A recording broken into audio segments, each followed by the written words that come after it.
Welcome back to Live at the Hive. I'm Fluffy. And I'm Angie. Let's get started with some announcements. Prom tickets are being sold this week, the 22nd to the 26th. $75 with ASB card, $80 without, and $85 for a guest pass. Got talent? OHS's second annual talent show will be April 25th and 26th in the Pack after school. Our prom fashion show will be May 1st during lunch in the quad. Thanks, Sierra. Did you hear the announcement on prom? Yeah, I can't believe it's already prom season. Let's prep you on the dance. Let's watch this video. Hey Yellow Jackets, prom is around the corner and many are getting prepared for that big night. Prom is a high school tradition mainly for upperclassmen who will be graduating in a year from now or possibly just in a couple of months. Although prom can be a fun night, statistics show that 1/3 of teenage-related car accidents occur between the months of April and June, the peak of graduation and prom season. Despite the fact that more teens are involved in fatal traffic accidents related to alcohol during prom season, the majority of high school students don't seem to realize how dangerous this actually is. Now let's hear some thoughts from the Oxnard High School students.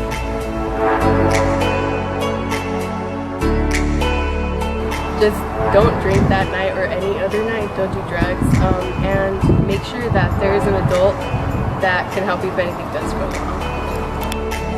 I think students should just order an Uber, or even, like, there's always a friend that doesn't drink or anything, just get them to drive.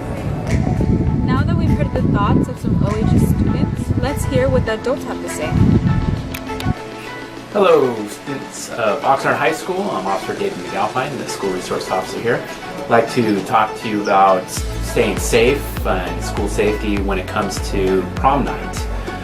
There are studies out there that show that there's a higher chance of car accidents due to students or people attending prom to get into car accidents due to drugs or alcohol use.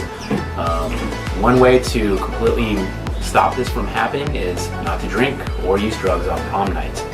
Let's abstain from using alcohol and or drugs and have a fun night with your date or friends on prom night and stay safe.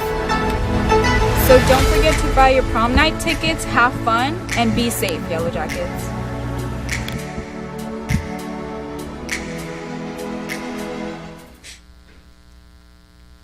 I'm so stressed. Don't even worry about it. It's not too late. It's like giving me so much anxiety. You're just self-diagnosing yourself. Let's watch this video so you understand what I'm talking about. Have you ever mentioned having depression or anxiety? Have you ever joked about wanting to die? Have you ever posted stuff like this? Or this? Or this? Do you watch videos like this at 2 a.m. in the morning? Bottle, hard liquor, hard truth, can't swallow, need a bartender, put me out my sorrow. Bruh. Well, these are all symptoms of self-diagnosis. Now, you may be wondering, what does that even mean? Well, self-diagnosis is when someone confuses stress or sadness with an actual medical condition like anxiety or depression. I see it all over social media, and I'm sure you probably have too, but it's generally accepted by too many people. Now, why is this really a problem? Well, when someone claims to be depressed or something like that, it sets a really bad image for those who actually suffer from clinical depression. It also feeds into a toxic need for attention that many of the self-diagnosed have, which only hurts them more in the end. In addition, it really desensitizes many younger kids from heavy issues of suicide, depression, or actual crippling anxiety. Nevertheless, I do think those who post about having quote-unquote depression online have some underlying issues. Obviously, they're not doing this for no reason at all, and there's some ways we can all solve this problem. If you're not too close with the person who self-diagnoses themselves, I'd advise to just ignore it and not feed into the topic. But if you are close to them, talk it out with each other and try to help the person while also reasoning why posting about your mental health may not be the best idea. If we all did this, I think social media could be a lot less of a toxic place for those who suffer from actual mental health issues.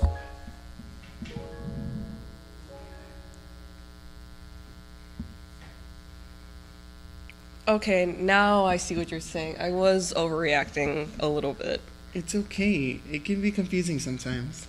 It's like trying to understand the paintings around our school. I know exactly what you're talking about, and we have a segment on that. Let's watch the video. Hi, Celine. Hi. Something that I noticed while being at this school was the beautiful paintings that we have here. And sometimes I wonder, what are some of the inspirations for these paintings? Like this painting right here, it's a Keith Haring painting. Do you know who Keith Haring is? Keith Haring was an artist from the 1980s, helped spark the pop art movement along with Andy Warhol, Jean-Michel Basquiat, and numerous other people. But he helped spark the pop art movement, which helped question what was considered art and what was not considered art. Who inspired you to do art? This artist named Ed Gould. Who inspired you to do art? I was inspired by, well, when I was little, I always liked to look at street art. So I like Banksy. His art like totally inspired me as a kid. Just seeing how weird and but at the same time how powerful his messages were through art. It was just very, very fascinating to me as a kid.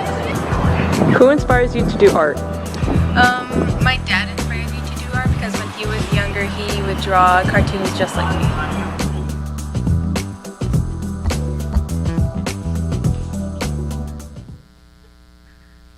How creative. It really is. Well, that's all the time we have for today. Make sure you leave a like, comment, and subscribe. And let us know what you want to see here next time at Live at the Hive.